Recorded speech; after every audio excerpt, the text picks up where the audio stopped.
heter Sondre, og I dag gjør vi det her. Lars, jeg kommer ikke bergen her!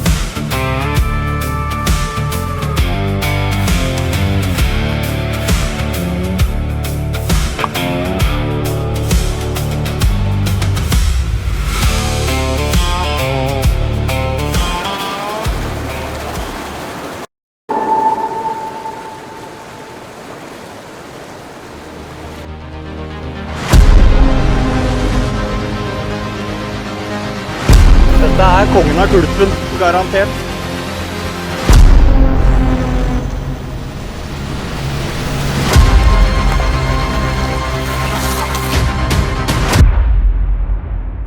Langt nord I Troms ligger Kvænangen. Kvænangselva rundt 40 km lang elv som flere steder presser seg gjennom trange daler, fosser og canyon-lignende terreng. Og vi her for en grunn, den atlantiske laksen.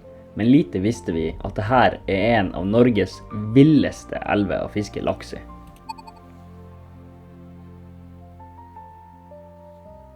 Yes, da har vi kommet til en elv som ganske langt fra folk flest.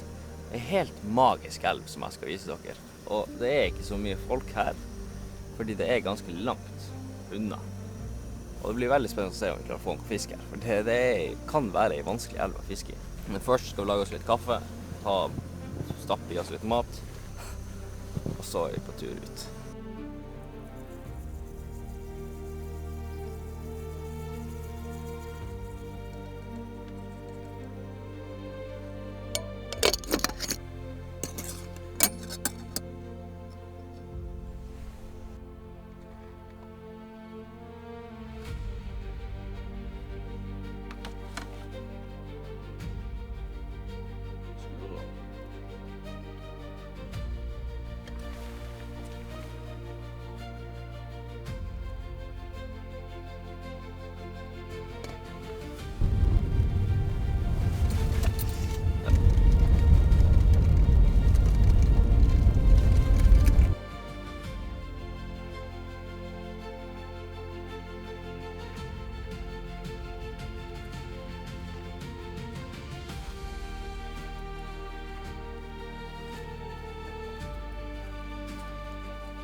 Sæterkulpen, ja.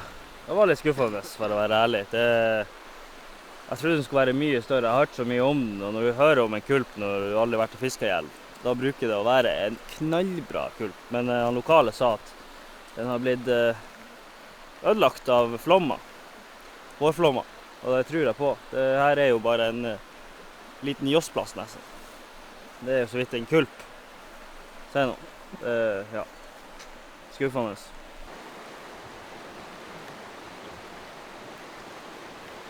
Men Erik, han skal nå få prøve først. Han hiver på en Sunray, en stor Sunray, og så skal han prøve å ta den på flue, siden jeg har jo fått laks 2 ganger allerede på en tur, og han har ikke fått noe som helst, så han begynner. Det simpelt.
Massevis av trær bare slengt midt I elva.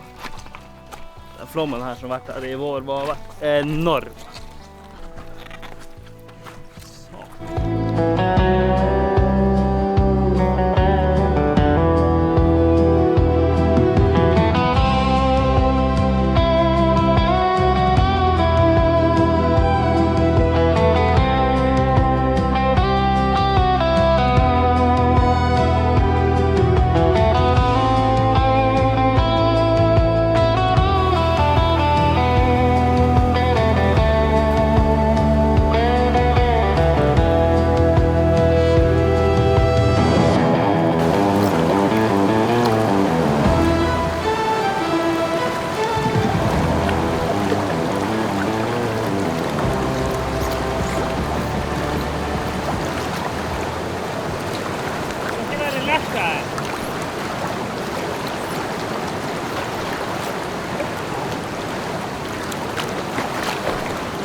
På dette tidspunktet så har han Erik relativt knekken. Vi har ikke sett fisk, vi har ikke kjent fisk, og du må egentlig ha på klatreseler for å få fiske.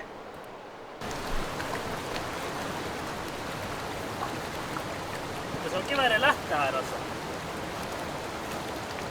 Det blir jo sånn her ekstremfiske det her. Vi må klatre og komme seg, og vi kommer ikke opp i kulpen engang.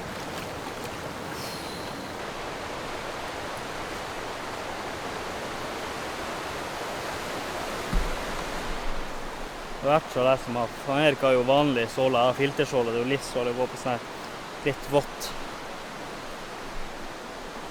litt vått gress, ingen mønster i skoen.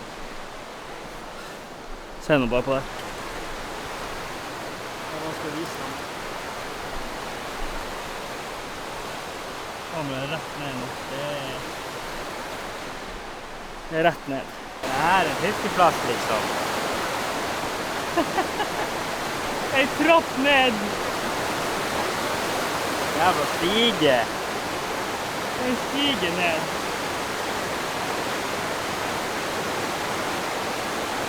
Nei, det gidder ikke å prøve engang.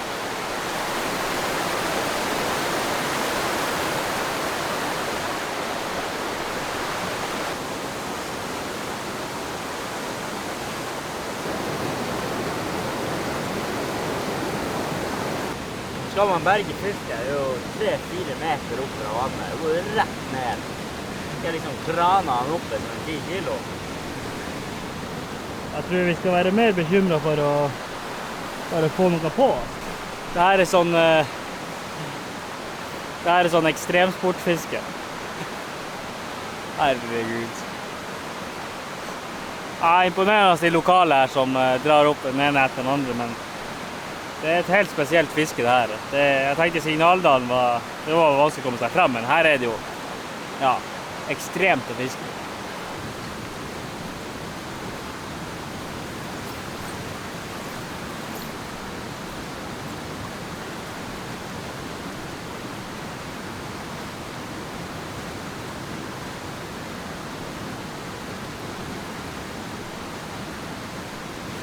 Det her er så spesielt.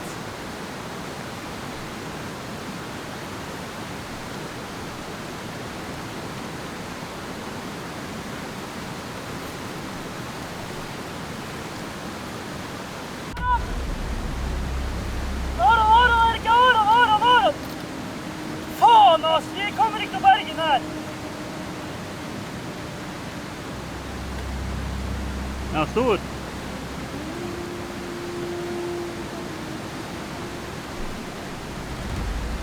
Det er umulig å berge der! Umulig å berge der.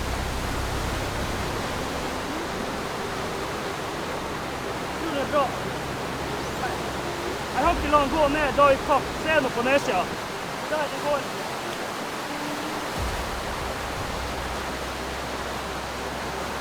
Faen hvor vi skal berge den her. Jeg må ha så hardt mye flekker på. Den er bra størrelse. Se der nede, og der er bra. Skal jeg rett ned her nå?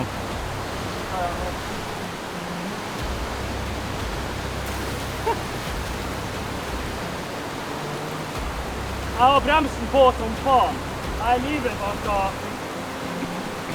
se der nede. Jeg kan ikke la han gå til slutt. Jeg vet ikke hvor vi skal berge den en gang. Vi kan ikke lande av en plass.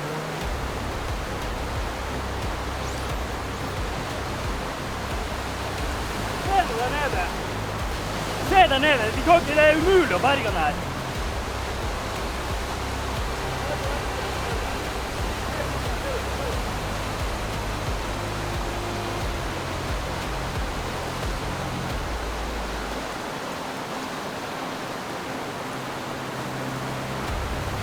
Hva i helvete skal vi gjøre?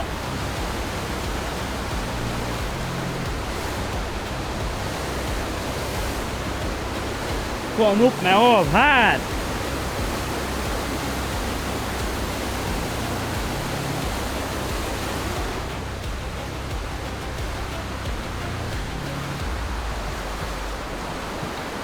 Tror jeg klarer å gjøre håven lang nok. Du må gå ned på nedsida.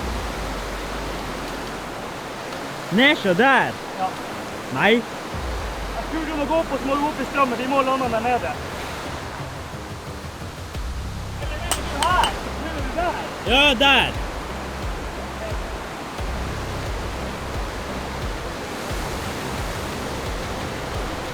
Se. Ja.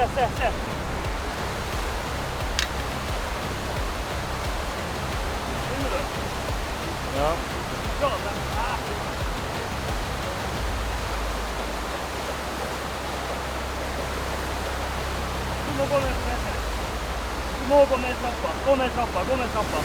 Kom over. Der. Han er ferdig. Kjapp deg. Kommer du ned der? Kommer jeg opp der? Jeg kommer meg ned opp. Ja, fort deg.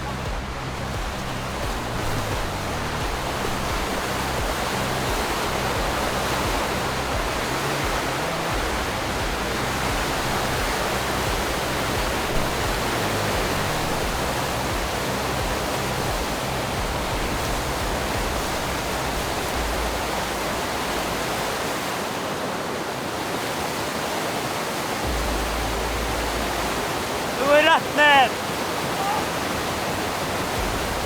Nei. Jeg kommer meg ikke lenger opp.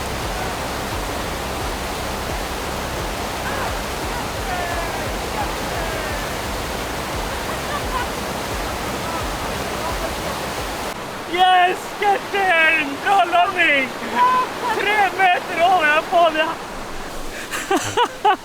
Hva er det her for noe? Herregud, for kjøring! Det er jo umulig å bare berge den her. Se om det her.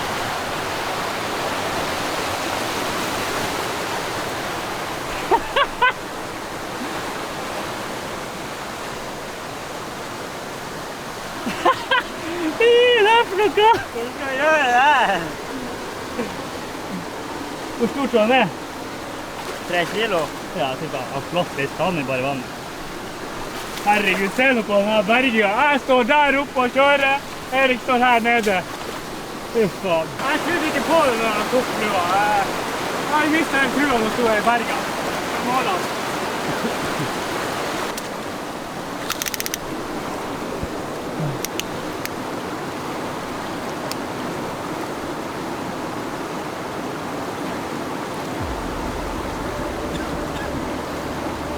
«69 centimeter. Det er vel en 3 kilo, ikke det? Ja, noe sånt. Ja, det står 3,3 på 70 centimeter. Det er cirka 3 kilo. Ah, turen berga. Jeg mistet litt håpet når du mistet håpet der nede. Jeg synes jeg så noe sånn rart som oppe i overflaten tidligere. Kvænangen-laks. Fantastisk. Ah, oi. Det var fint, og jeg bare sjokkert vi klarte å berge den helt.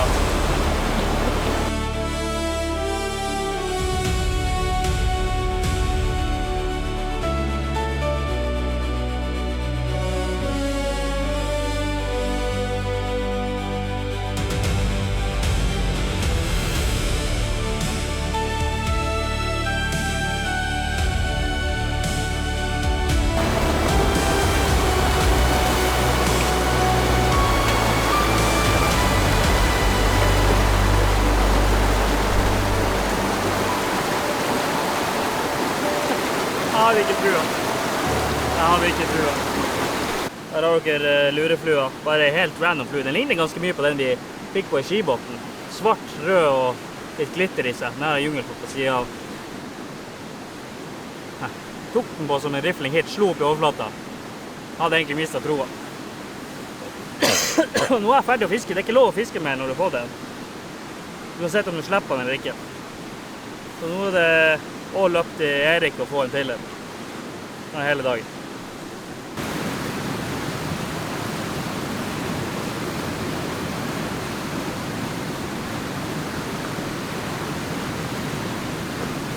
Altså, de kulpene her er jo bare helt vill. Her er verre enn den forrige. Altså, der kommer jo sånn her ned. Her er det jo 10 meter rett ned. Altså, de får den på her. Det er umulig å berge den. Det er faktisk helt umulig.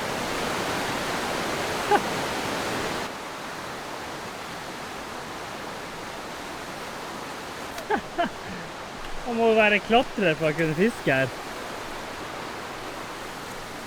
Satan hvor brått det er. Det er faen tau nedi denne her. Tau for å klatre ned.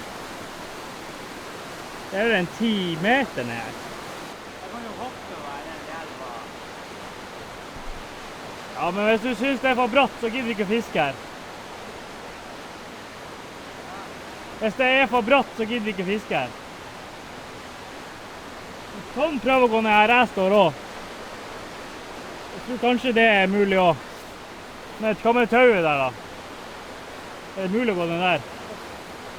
Nei, kom hit da. Jeg tror det er bedre her. Kom og se her. Går det å gå ned? Jeg kan ta stangen. Himmel seg. Bare hold deg fast.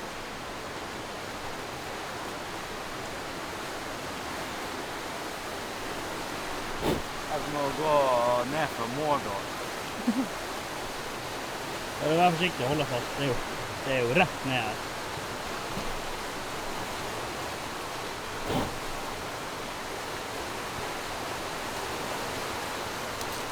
Skal gi den andre veien. Går det greit derfra? Jeg vet ikke. Bare ta det veldig forsiktig, det er litt glatt vått. Hva du sier? Gå ned på den lille kanten der.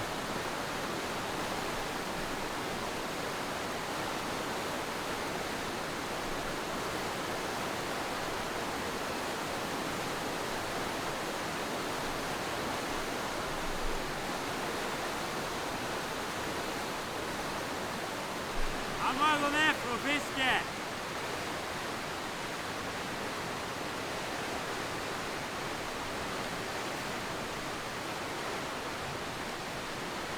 Det er sånne røtter fra treet. Du må holde i for å komme deg opp. Og ned. Jeg hopper nå, så når jeg vannet. Det burde være mange smittbøk for å komme ned til fiskeplassen. Må si det høyere. Det må jo være mange smittbøk for å komme ned til fiskeplasser. Ser du på det her?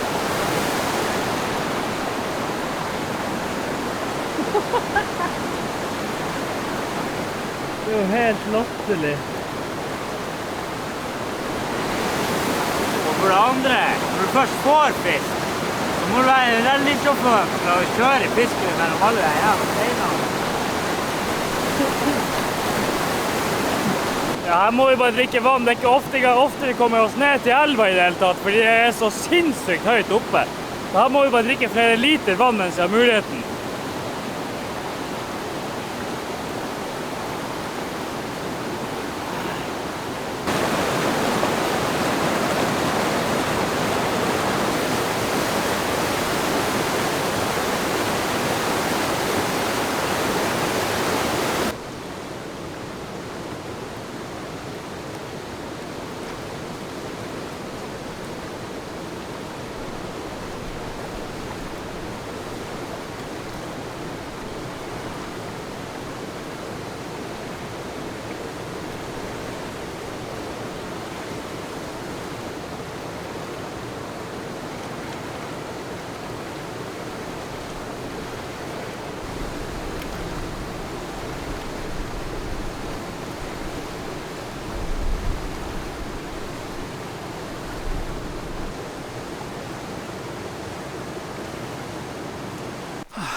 Jeg skulle nesten tro det her var en Magnus Midtbø-video bare med fluestang i tillegg. Det er jo helt ekstremt, den klatringen.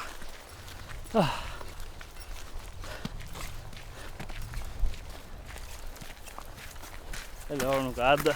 Nei.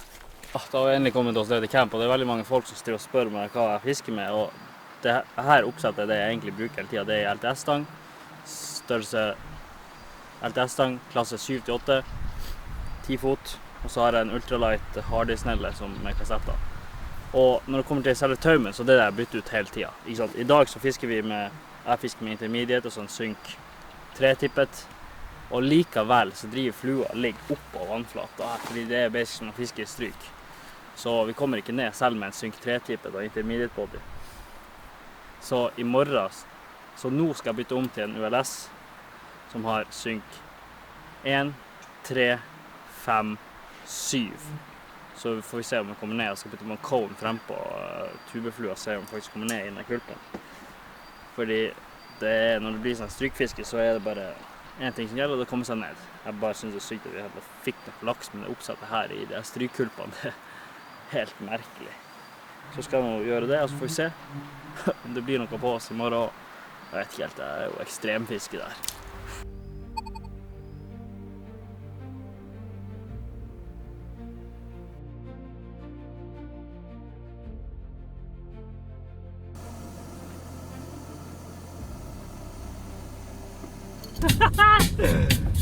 Laksefiske i dag, og den der limen, den holdt ikke på den der tohanstanga. Jævla skytsnelle. Dette jo av etter 2 kast, liksom. Og man prøvde å lime den og skru den fast, men jeg har jo ikke ordentlig skrujern, så det er jo dette av helt. Så nå har vi gått til ekstreme løsninger med super Gorilla Glue her. Men datt nå av. Han holdt det nå 1,5 dag med det. Nå har jeg brukt dobbelt dose i forhold til det jeg gjorde sist. Så enten må jeg lime den på nytt eller kjøpe en ny snelle. Jeg bare tenkte, jeg gidder ikke lime den på nytt. Så nå er det bare å gå over på sluk. Det blir sluk og mer sluk fra nå av. Ja, som jeg sa i går, så har jeg satt opp et nytt oppsett, og som du ser frempå her, så har jeg en svær cone, og jeg skal prøve å få ned i det vannet her. Så får vi se om det funker.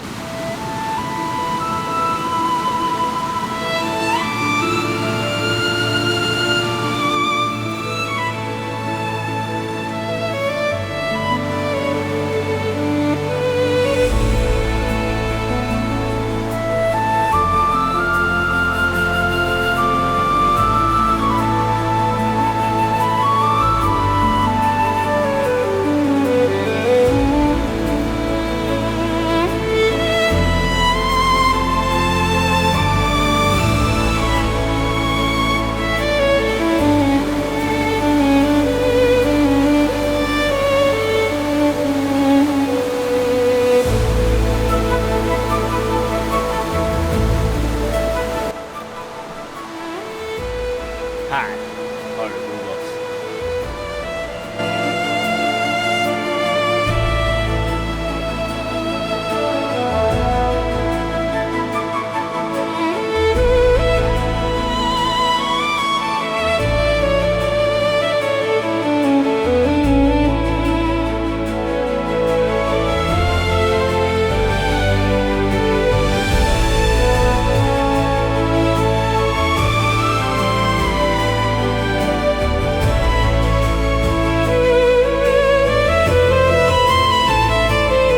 For referanse når jeg sier filtersåle, så betyr det her. Det betyr ingen mønster under skoene. Det er jo livsfarlig her. Altså det funker bra på steiner, våte steiner under vann.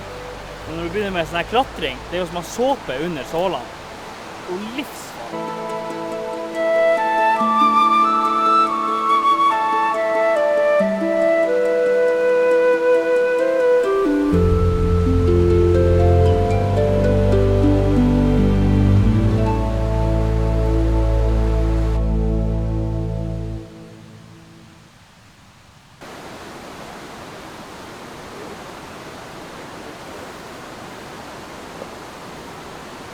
Spesielt i sånn som elv sånn her, så er det nice å ha polaroidbriller. Og mange spør, hva er egentlig polaroid gjør?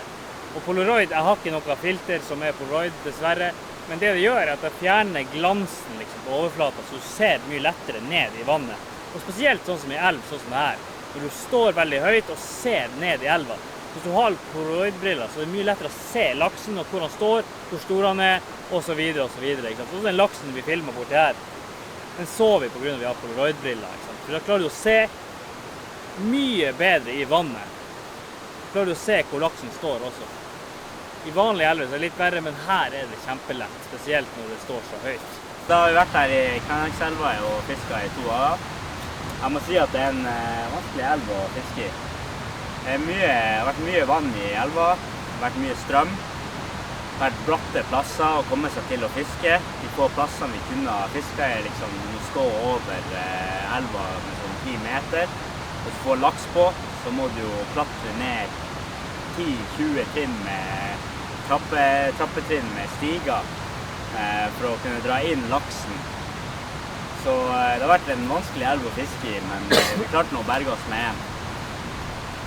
Ja, jeg synes også det har vært en helt fantastisk elv å være i. Det er jo magisk natur og terreng rundt her. Det er bare veldig, veldig utfordrende å fiske her. Og hvis du ikke er helt Tarzan eller Magnus Midtbø, så kan det bli litt vanskelig. Men nå ruller turen videre. Det har vært fint her i Kvænangen, og nå drar vi til neste elv. Nå kan vi prøve å gjette hvor det er. Så hvis dere likte videoen, så må dere hitte subscribe-button, like videoen, for det kommer enda en. Kom mot deg, Doro.